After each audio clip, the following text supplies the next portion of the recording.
नमस्कार दोस्तों, एक बार फिर से स्वागत है आपके अपने चैनल नेचर्स लाइफ पे।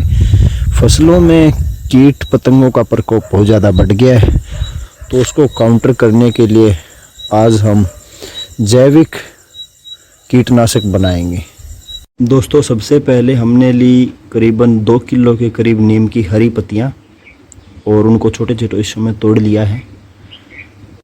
दूसरी चीज़ जो हमें लेनी है वो है धतूरा। देखना, ये धतूरा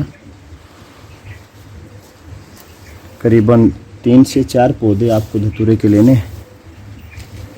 तीसरी चीज़ हमें लेनी है नीम गिलोय, करीबन 3, 3.5, 4 फीट के करीब। और चौथी चीज़ जो हमें लेनी है वो लेना है अरंडी, जिसको कैस्टर भी बोला जाता है। ये देखना,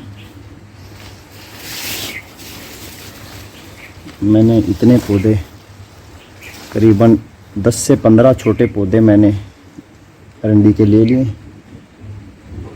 और आखिरी जो चीज़ हमें लेनी है वो आक। आक आपको कम ही लेना है, अगर 2 से 3 पौधे आप छोटे ही ले सकें वही बहुत रहेगा। इन सबको अब हमें इकट्ठा करके टोका के अंदर लगा देना है। हमारी साइड इसको गंडासा भी बोल देते हैं। टोका में लगाने का फ़ायदा ये रहेगा कि हम इसको छोटे छोटे भागों में तोड़ सकते हैं। तो दोस्तों, टोका में लगाने के बाद जैसे ही हम टोका चलाएंगे तो देखिए छोटे छोटे भागों में इनके पीस बनने स्टार्ट होंगे। छोटे छोटे टुकड़े देखिए क्या शानदार। इसी तरीके से हम चलाते जाएंगे।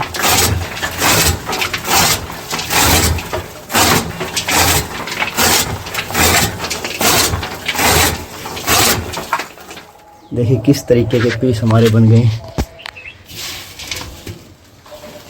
तो हमें सारा जितना भी हमारा मटेरियल उसके ऐसे ही छोटे छोटे पीस बना लेने हैं। छोटे छोटे भागों में काटने के बाद हमारा मटेरियल कुछ ऐसा नज़र आएगा दोस्तों। अब हमें लेना है एलोवेरा, और हमारे जो छोटे छोटे पीस हैं उसी में हमें एलोवेरा को भी काट लेना है। हमें इस तरीके से स्लाइस बना लेनी है एलोवेरा की। पतली पतली जितनी स्लाइस बनेगी उतनी अच्छी रहेगी दोस्तों। तो हमने ये करीबन 1.5 किलो के करीब जो एलोवेरा है उसकी स्लाइस बना ली दोस्तों। अब हमें लेनी है एक कढ़ाई, और कढ़ाई के अंदर भर लेना है कम से कम 7 से 8 लीटर पानी। अब हमें इसे कम से कम आधे से 1 घंटा उबालना है। इसको उबाल लेने के बाद दोस्तों हमने इसको एक मच्छरदानी की सहायता से एक बाल्टी के अंदर छान लेना है। छानने के बाद हमारा जो अर्क है वो कुछ ऐसा निकल के आ गया है। देखिए, हमने एक बार फिर से अपना जो अर्क है वो कढ़ाई के अंदर डाल दिया और ये उबलना फिर से शुरू हो गया है।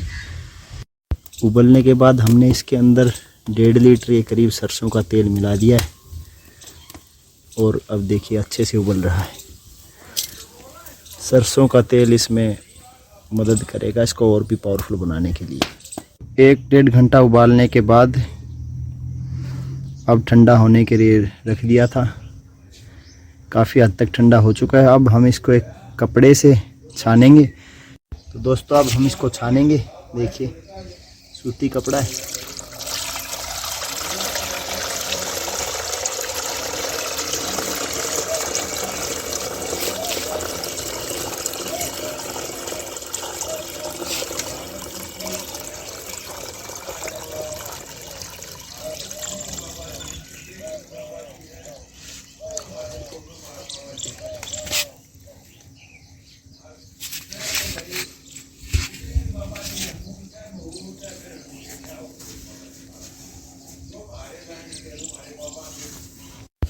छानने के बाद हमारा जो कीटनाशक है वो कुछ ऐसा नज़र आएगा। अब ये रेडी टू स्प्रे है। पेड़ों के अंदर हम स्प्रे करेंगे इसको शाम को। हमने अपना जैविक कीटनाशक का छिड़काव करना शुरू कर दिया है।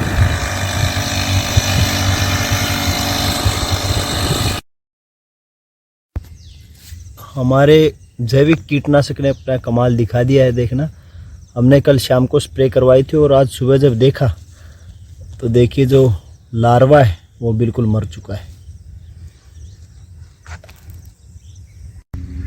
हमने इस कीटनाशक का इस्तेमाल अपनी भिंडी की क्यारी के ऊपर किया था, भिंडी के पौधों पर। तो देखिए इसका रिजल्ट देखिए दोस्तों, ये जो हॉपर है ये बिल्कुल ख़त्म हो गई, मर गई,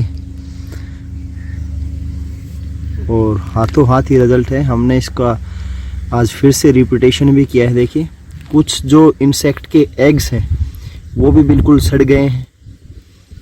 तो जो कीटनाशक है वो बिल्कुल पावरफुल है। बाज़ार से हमें बस इसके लिए एक जीसी कंपनी का हम सुपर एग्री फास्टर, एक silicon based super fast spreading technology spreader था, ये लेके आए और कीटनाशक को इस स्प्रेडर ने और भी ज़्यादा घुलनशील बना दिया और डायरेक्ट पौधे इसको अब जल्दी से एब्जॉर्ब किया, और यही काम चला इंसेक्ट की बॉडी के ऊपर भी।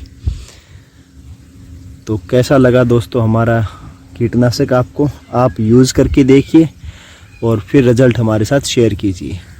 थैंक यू दोस्तों।